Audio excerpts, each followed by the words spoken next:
Okay, so our distance time graph. So it is a non-decreasing graph regardless of whether the object changes direction. So it's going to be between your y-axis and your positive x-axis. So recall the definition of distance, which is the total length covered throughout the whole journey.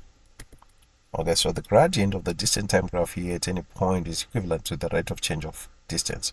So distance versus time, distance versus time. So your positive y-axis, your positive x-axis, this is where you find this graph.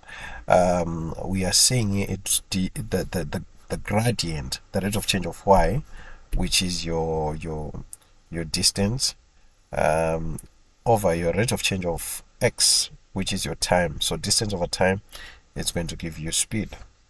So the gradient is going to be equal to speed. So when the gradient is constant, when you have a straight line, the object is moving at constant speed. Remember, we talked about constant speed earlier on. And when the gradient curves up, when it's curving up with a smiling face there, the gradient is increasing, meaning that your speed is increasing.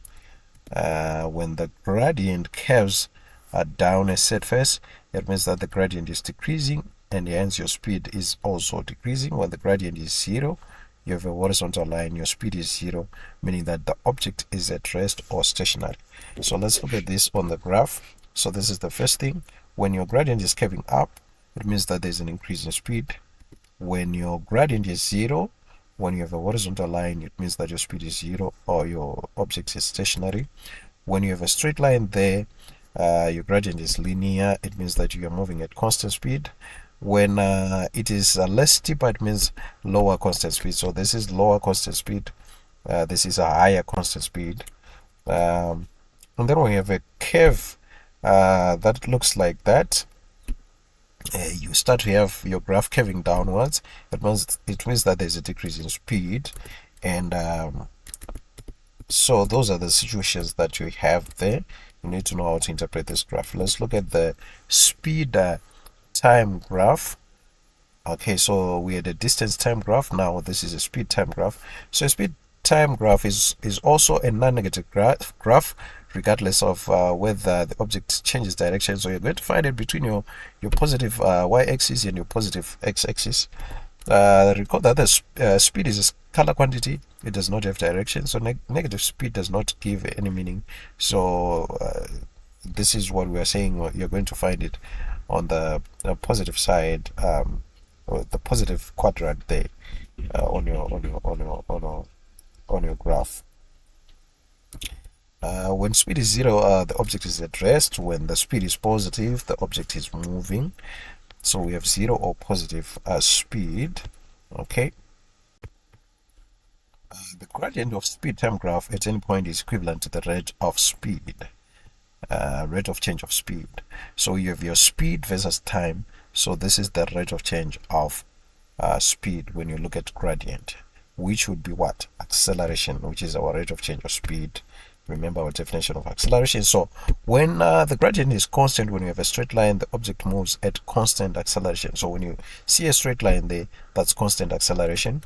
When the gradient curves up, when you have a smiling face there, the gradient increases, meaning that our acceleration is increasing. When the curve curves down, it means that the gradient is decreasing and acceleration is decreasing. When the gradient is zero, when you have a horizontal line, it means acceleration is zero. The object is at uniform constant speed. It doesn't mean that the object is stationary, but rather it means that it's moving at constant speed. So this is what you get for the speed time graph. And then the area under this graph gives the total distance traveled within the period of time bounded by that graph. So this is an important graph which enables us to calculate even the distance, the total distance that is covered at a specific time. So let's look at this. This would be a negative gradient, and you start to have your curve going upwards. This would be decreasing acceleration or deceleration when you see a graph like that. That would be the minimum point of a curve where gradient is equal to 0 and acceleration is equal to 0, and it starts to curve upwards there. What did we say? We say this is the smiley face means that it's increasing acceleration, and then we said when you have a horizontal line there, your gradient is 0 and hence your speed is constant, meaning that your acceleration is 0. When you have a straight line there, it means that that's constant acceleration. Here constant lower acceleration because it's less steep, constant higher acceleration because it's more steep. And when you have your curve starting to go downwards, it means decreasing acceleration or deceleration. And at the maximum point there, your acceleration is going to be 0, and your negative gradient here shows that there is increasing deceleration. And when you have your negative gradient, it means constant deceleration. So this is how you must interpret this graph.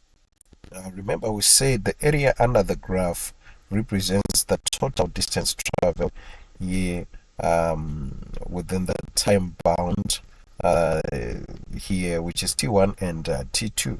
So if you want to know the total distance covered here, you simply have to calculate the area under this graph. So we can estimate using our trapezium rule. We can estimate that area. So we can be able to derive some important formulae from this speed time graph. So when you look at this graph here, when we look at this section here, we have our initial velocity here and our final velocity here. So remember, this is representing our speed here. So initial and final here, and we have our time here. So remember, we said acceleration is equal to initial velocity, initial speed minus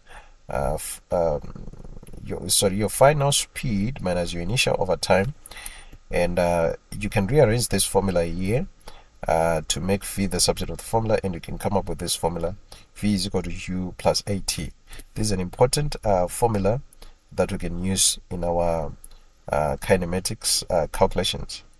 And remember, the area under the graph here we said represent the total distance traveled. So you can be able to, when you apply the trapezium rule there, you can calculate this total distance using s is equal to half u plus vt here.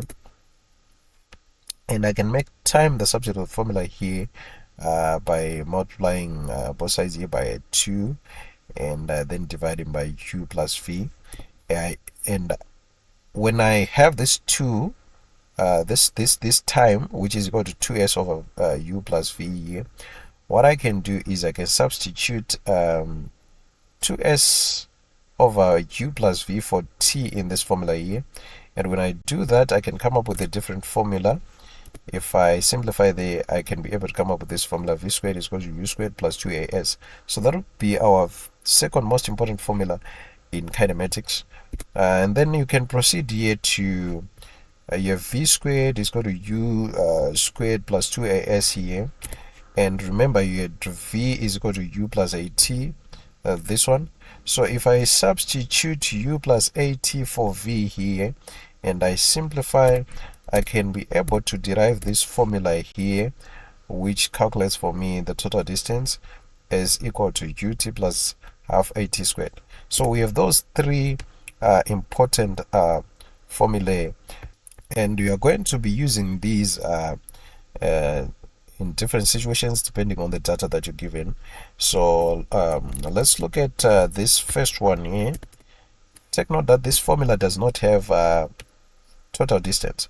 So when you're not given total distance, you might want to use this formula here when you're not given total distance. And then the second one there has no time. So if you're not given time, you can go ahead and use this formula here. And this one has no final velocity. So if you're not given final velocity, you might want to use this formula here. Okay, so those are the important Suvert formulae that you must know. So we'll look at examples in the next video where you use these different formulae.